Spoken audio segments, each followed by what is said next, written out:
All right, I'm just waiting for the recording to start. Can I please get a confirmation that somebody can see my screen and hear me okay?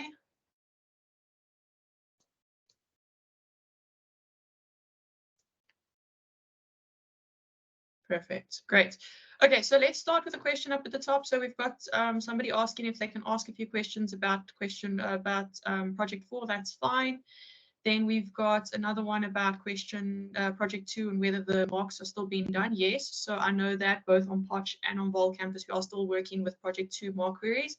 On the Vol campus, I am looking to close out the queries this week. I've responded to a majority of them besides those that came in during the week.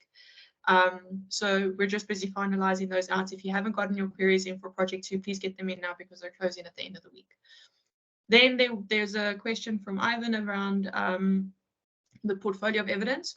So the portfolio of evidence that is pre-populated will be provided to you as soon as your last project has been submitted, because it will have all of your marks pretty much captured in there, and then we can allow you to see what we've got captured and make the necessary adjustments or add the necessary information into the project forms or into the project queries for POE. Then pretty much what we're going to be using the portfolio evidence for is to show you what information we have captured about you, what information we have, and that is going to essentially be what we mark. So if we provide you with your portfolio of evidence and you're not happy because the portfolio of evidence isn't correctly showing, the information that we've got or the information that you feel we should have, then you can log a query and we'll be able to rectify that. But that will only come out later in the semester, closer towards the due date of project 5. Okay, then we've got another question here. When will the project 3 marks be released? Good question. So there was a delay on the Potch side with marking. So we've been waiting for the Potch lecturer and student assistants to finish marking. That marking has been completed. So during the day today, your marks and your rubrics will be uploaded onto Fundi. Then you can start querying your marks. Right, then we've got 2 questions for project 4. The first question is, when running the process, do you want us to update the Excel file itself, or should we create a new copy output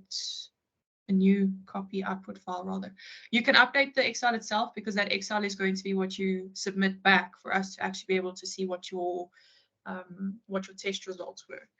The Excel file has IDs in it, but we cannot input IDs ourselves. Does that mean we just use the items that we already added to the database? Yes.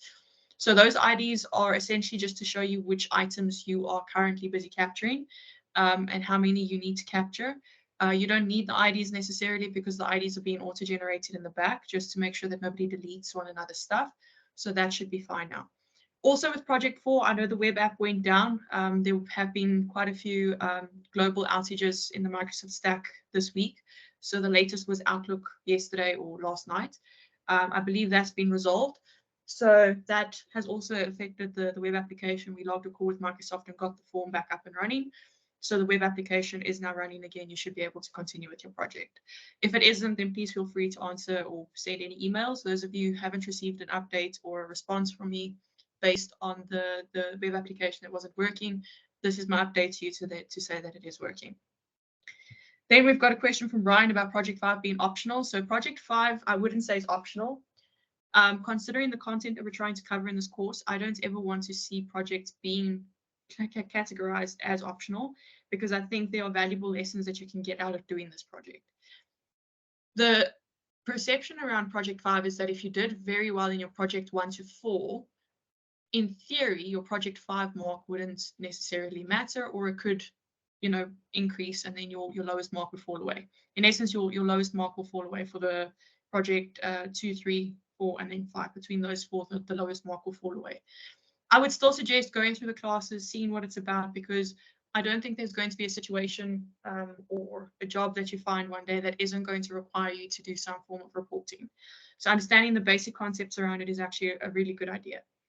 So, do with that information what you want. That's kind of the answer to that. I don't want to kind of stand here or sit here and say, you don't have to do project 5 if you don't want to. Okay, then there's another one I see. It's just for the orders and order details, so I can use the items that are already there, not the ones I add, since that does not simplify the process quite as well, quite a bit as well. Yeah, so It's up to you how you do it. As long as you provide an Excel spreadsheet back that has test results next to all of the tabs, it should be fine. Is there a specific subject line we should use if we email regarding about questions about community engagement, or someone else we should email, academia or something? It depends what your questions are around community engagement. If you just pass through an email, it's fine. I have seen some of the emails come in and I am still going through them. So if your mail has gotten lost in that portion of stuff, please just respond to the mail that you sent through, just with a reminder so that it's bumped up to the top of my mailbox. And then Corky has a question. Are the tasks we have to do on Saturday similar to Project 4? Yes, so the tasks for Geekspo are very similar to Project 4. And we're still trying to see if you place in the top 3 for Geekspo, if we would give you exemption from submitting Project 4. So if you're partaking in Geekspo on the weekend, then please just, I'll mail you one side, but we are looking at potentially taking those marks instead of Project 4, because then you have already done a UI Path project. Okay, then there's another item here. Apologies if this has already been answered. What updates should we make on the overview README per project? That question hasn't been asked yet, but the updates on the README, I believe, are documented in the project brief. I'm not sure if that's specifically for Project 4 or for Project 3 or for Project 5, but essentially the expectation of what should be in the README file is captured in the project brief. And if that's not clear, you're welcome to pop us a mail.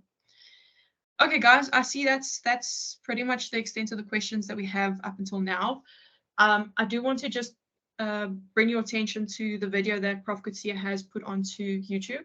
So Prof. Kutsia has created a video where she's taken you through some of the theoretical components of data visualization. She explains some of the best practices. She shows you some examples, and she pretty much just explains to you what the importance is of reporting and dashboarding in our environment. I don't think today is going to be a particularly long class.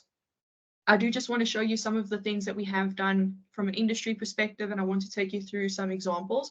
I want to show you how different people put together different reports. And then I want to start talking about Project 5. So Project 5 is going to have, or Prof. Kutsia will upload all of the material that you need for Project 5 to complete Project 5 in the next few days. But essentially, I want to start talking to you about things that you might want to consider, because we gave a similar project brief last year, and there were quite a few things that students ran into, because some of you might have had, or most of you should have had, the data and analytics module in your second year, I believe. So some of the things that you pulled from there are things that we would like you to apply, but we're also seeing that there seems to be a misunderstanding between the importance of how some of the stuff comes together. So without further ado, let's take a look at some of the examples. So this is in Power BI, but this is the service. So you do have a desktop version, which is going to be what you guys are going to be using to create your reports for Project 5. But once you publish your project from desktop to online, it goes and lives in a service like this.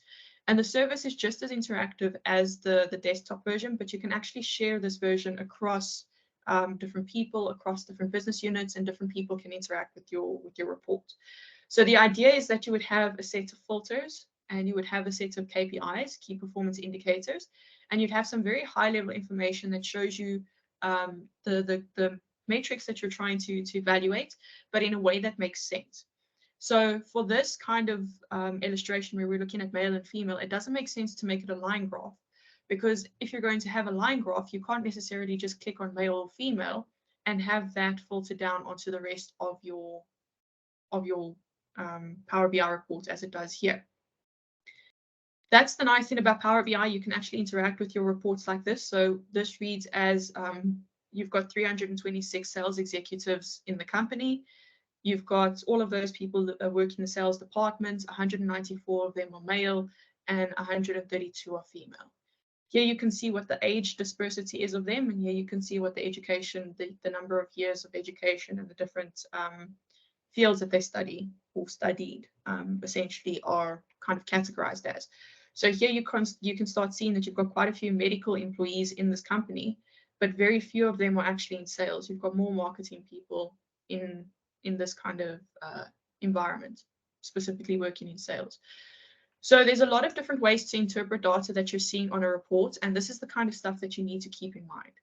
if you didn't want to click through and you actually wanted to start looking and drilling down into your information, you could actually start doing things like this and you see your visuals change.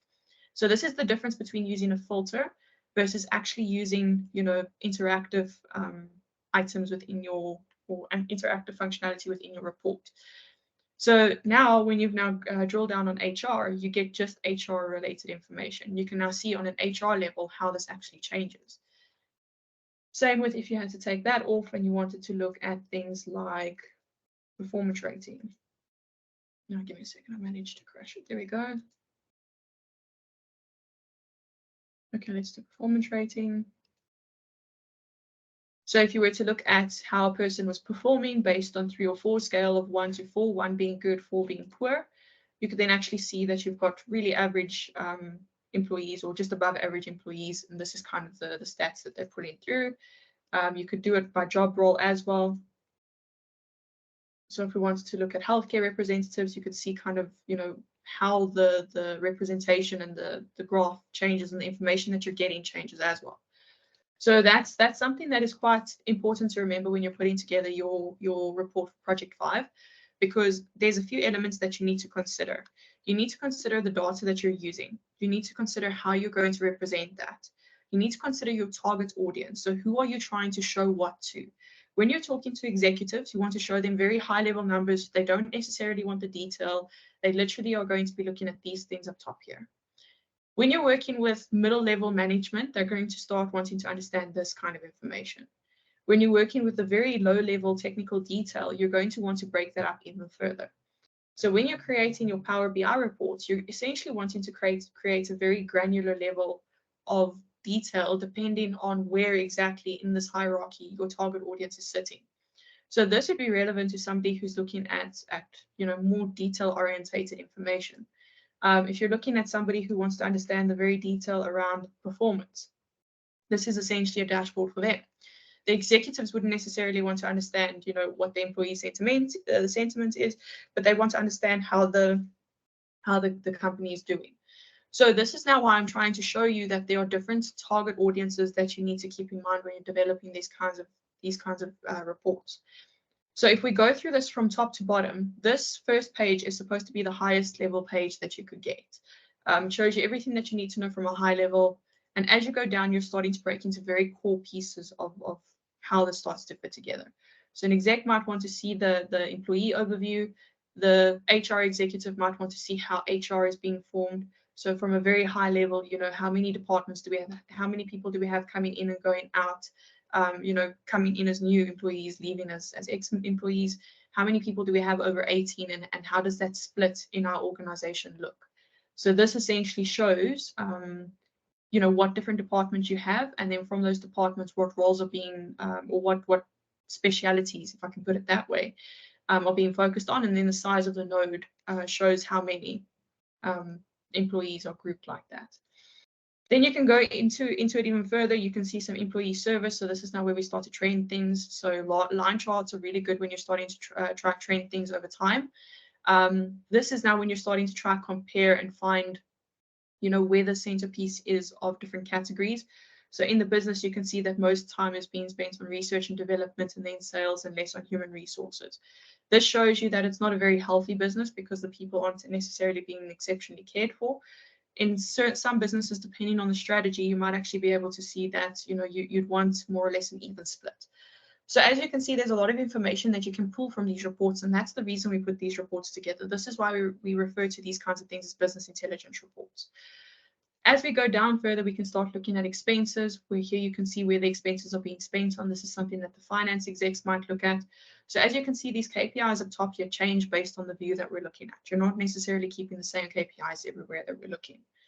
Performance as well, you're going to want to understand from an HR perspective how your people are performing. You're going to want to understand who's performing well and who isn't. So if you select on this, you can see where your 4 streams are. You can see more or less how many people or what that split looks like, especially when you start drilling down onto your the rest of your graphs. So there's a lot of information that you can pull out of these kinds of reports if you put them together correctly. This also means that the data structure you pull in needs to be very, very unique in the sense that you know, the relationships must be set up correctly. Otherwise, it's not going to pull through and it's not going to show you these kinds of visualizations the way that you're expecting it. Okay, then we've got employee skills. So based on this, you can see now in your organization, you know, where the skills are. So in this organization, the highest number of skills is living in life sciences. Here you can see more or less what the increase and decrease is in work-life balance. So there's a lot of different things that we pulled out from one data source here, and the data source is on the bottom of the screen. So you're welcome to go see what that data source looks like and see how we've now taken that and broken this out. So once again, like I said, yes, the employee sentiment. So this is now surveys that the employees need to fill in to say, you know, how happy they are, how unhappy they are, why are they happy, why are they unhappy, that kind of stuff, and then rate based on job satisfaction, department and relationship satisfaction, and then performance and work-life balance.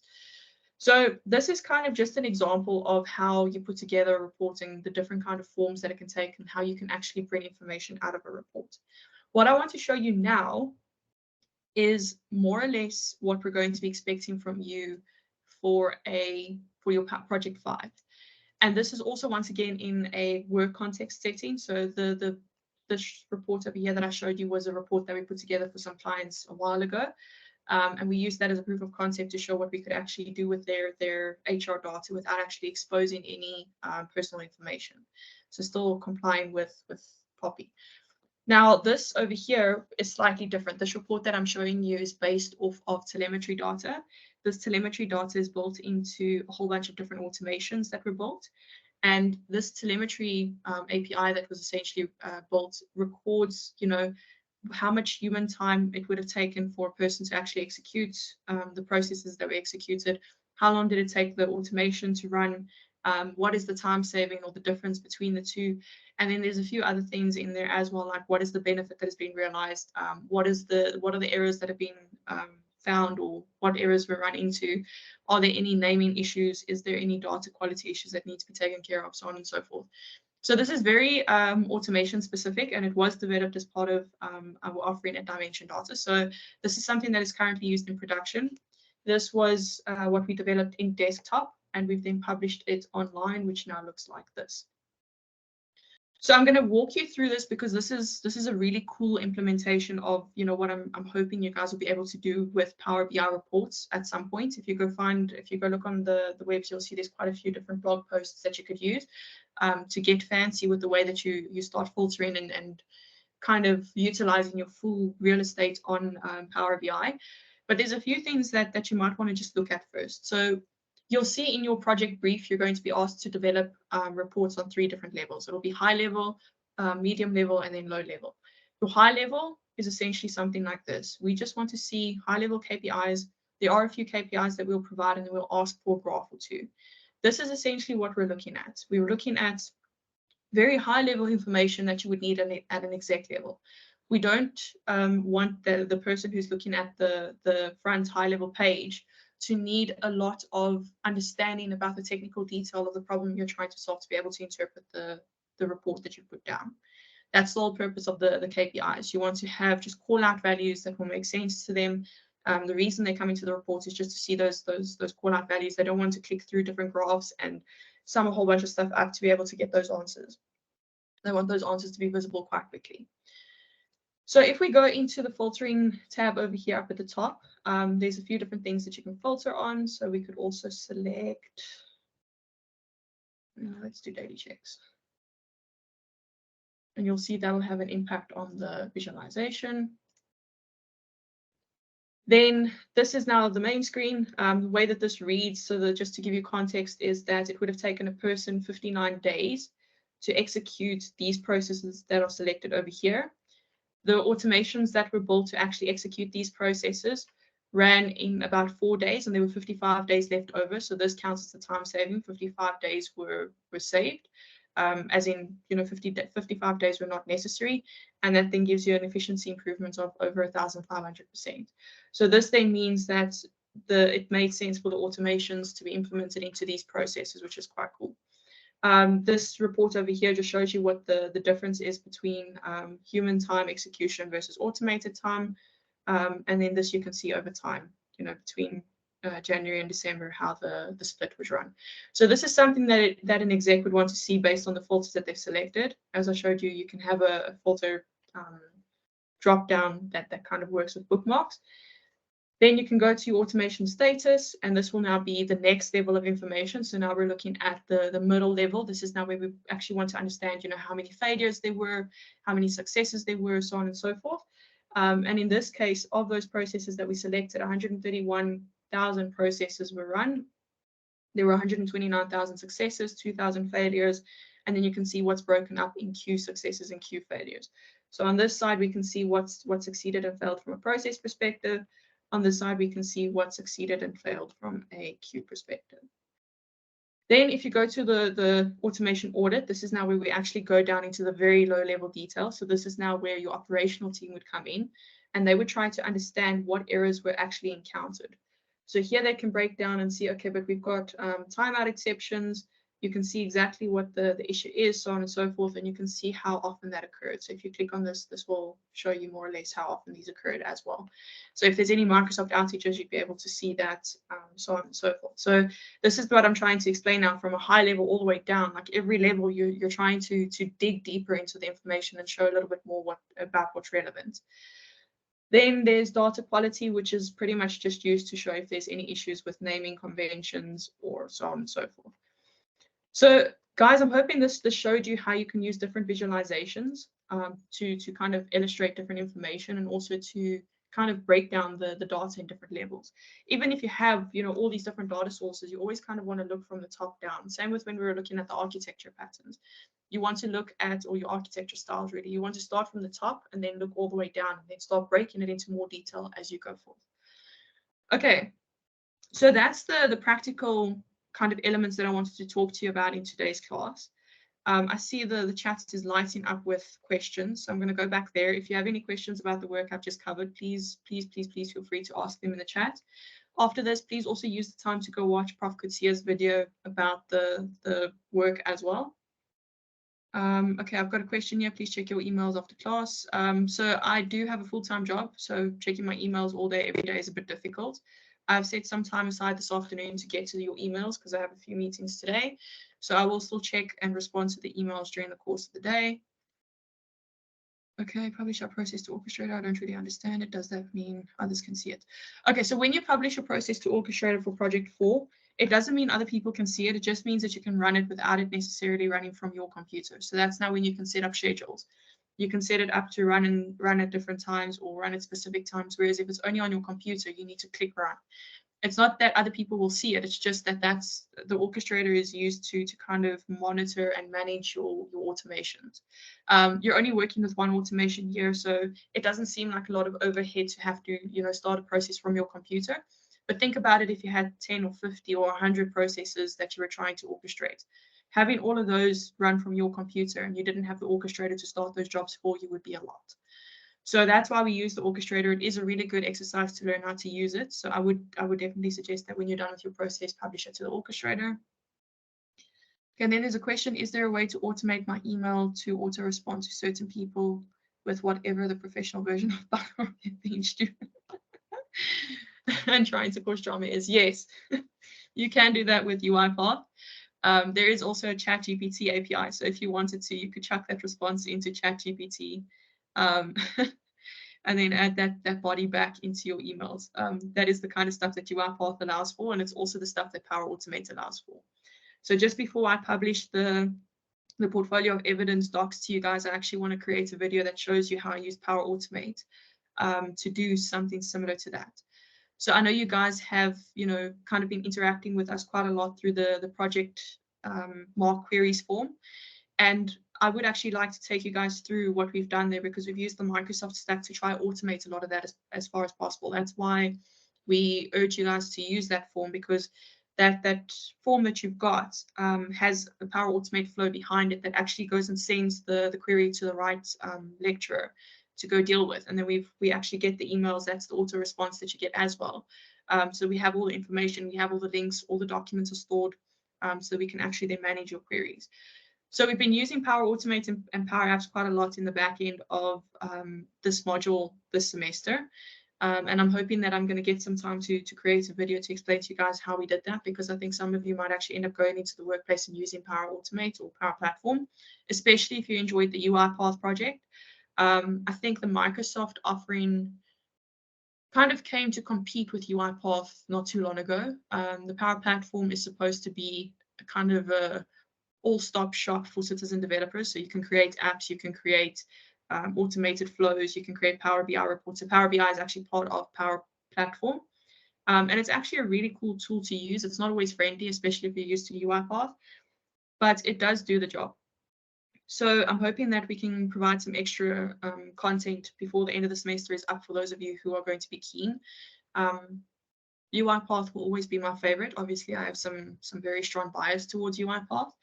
But for quick things that you want to get done, like emailing people and telling them to bugger off very kindly, that would probably be better done in Power Automate. Okay, then there's another one regarding today's lesson. In practical terms, how often do you find you have to give extra training for people like execs and HR to understand these reports?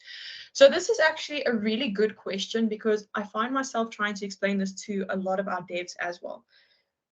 The thing behind any artifact that you're creating, whether it is a process or a Power BI report or an API or an app, if the user needs a user guide, you've overcomplicated it. If your elements on the screen do not necessarily kind of speak to what the next logical step should be, then it is probably overcomplicated. And kind of getting to the point where you can, create these kinds of reports and the apps and so on to not be overcomplicated, it takes time and it takes experience. And that's why we still refer to user guides and that kind of stuff quite a lot. From a Dimension Data perspective, for every single engagement that we run, every single project that we do, we build in handover time and training time where we actually have to put together some slides and, kind of explain and train people to use this stuff. Usually what happens is if we train, one person in the organization, they are able to train everybody else. And that's why when we're working with HR execs and finance execs and those kinds of things, if it's an organization where Power BI and these kinds of tools and technologies have already been implemented, it's a lot easier for them to pick the stuff up because they understand, kind of what they're looking for. If you give people what they're looking for, it's really easy for them to interpret and pick it up. What makes it really difficult is if you're giving them something new and something that they don't understand and don't know, and they have to become familiar with that. And sometimes that's when you find people end up breaking the process completely.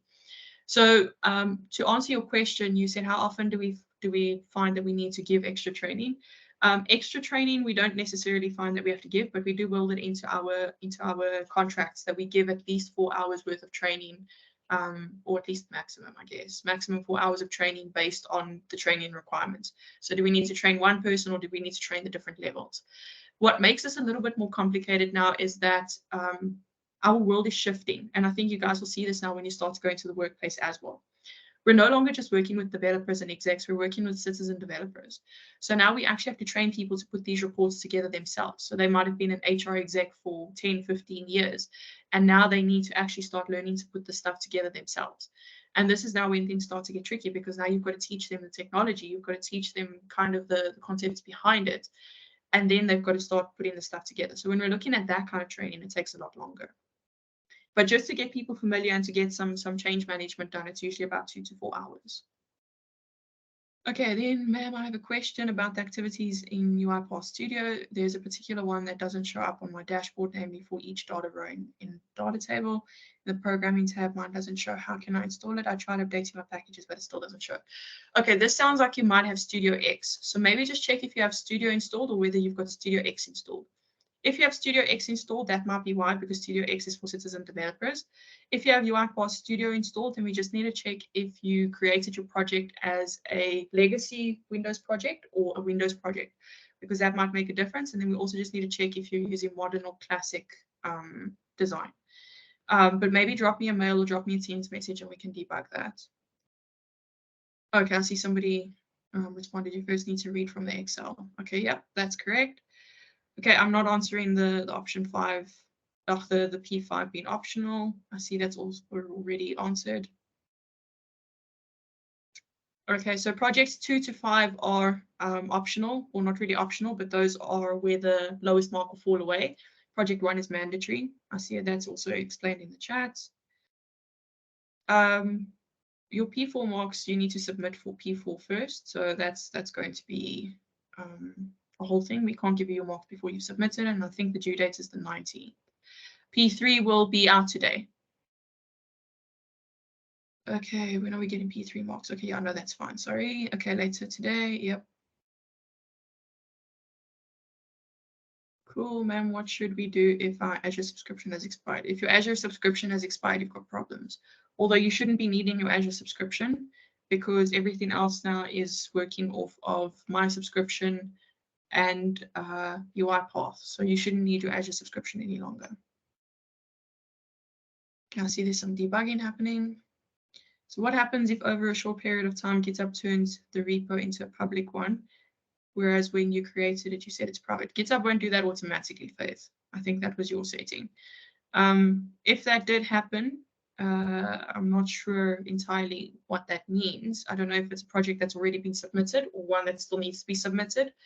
I guess the whole kind of perception around it is if somebody used your code or your repo and kind of submitted it as their own, then you're going to have problems because then you guys are going to be sitting in a hearing for plagiarism. Not to say that it has or will happen, but that is essentially the worst case behind it. I've been searching the activity. Oh, okay, I see. Still some more items happening here. So does the Geekpo, is there something specific that we have to do, or should we just recap on what we did so far and what time will everything start? Because we're writing. Okay, so Leighton, this was a challenge that was raised by a lot of the POT students had already registered. We were not aware that the honors exam was happening on the same day. So for those students who are partaking in the honors exam, it is a bit of a challenge because the projects that are going to be judged on the 14th. The sessions will start from 11 until 2. And if you still want to submit, please do. The information is on Ifundi. We are going to start looking at closing off the submissions later today, tomorrow morning, just so we can get final numbers. Just to repeat, I did say that if you are going to do the Geekspo project, then we aren't necessarily expecting you to do project 4. We will mark your Geekspo submission. The Geekspo submission is on Ifundi, so the project brief that you would need to complete for Geekspo is on Ifundi. So guys, if you have any more questions about that, please feel free to drop me a mail. But that is more or less around that later, and I hope I answered your question. For those students who are on Podge campus who are hoping to still attend and possibly do it before the honors exam, I don't know how late the honors exam is, please let me know so we can potentially set up a Teams link so we can get that running as well. Okay, guys, any other questions?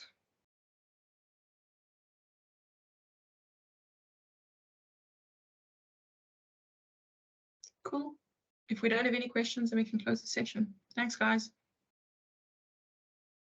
Oh, I see there's another question here. Is the Geekspo mark thing only if you do well or anyone who partakes? Also, how much of the mark is community engagement with? So the Geekspo will definitely contribute to community engagement. The community engagement, I'm not sure if we have a mark allocation set out in the POE just yet. I'm going to just double check. And then the Geekspo item, if you are confident that your Geekspo submission is good enough, then we'll mark that instead of project 4. Won't necessarily be whether you do well or not. If you want that one to be marked, we'll mark that one. Cool. Thanks, guys. Have a good one.